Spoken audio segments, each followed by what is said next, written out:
Pemirsa, Wakil Gubernur Bali Cokorda Oke Arta Ardana Sukawati menyampaikan apresiasi dan berterima kasih kepada seluruh komponen masyarakat yang telah membangun sinergi dalam penanganan pandemi COVID-19 di daerah Bali.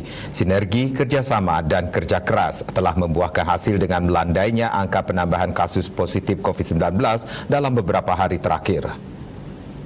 Wakil Gubernur Bali Cokorda Oke Arta Ardana Sukawati, keberhasilan Bali dalam pengendalian COVID-19 tak lepas dari kerja keras para tenaga kesehatan yang berada di garda terdepan dan didukung peran aktif masyarakat dalam mentaati protokol kesehatan. Setahun lebih para tenaga kesehatan berjuang dan melakukan tugas melebihi kapasitas. Bahkan dalam perjuangan itu banyak tenaga kesehatan yang meninggal karena keganasan COVID-19. Hal ini merupakan pengorbanan yang luar biasa.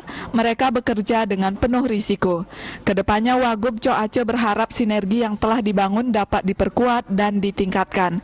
Karena hingga saat ini belum ada pihak yang bisa memprediksi kapan pandemi COVID-19 akan benar-benar berakhir. Dengan membangun sinergi agar situasi terus terkendali, kasus konfirmasi positif makin melandai dan PPKM Bali bisa segera turun ke 2 hingga 1. Bisnis Bali melaporkan.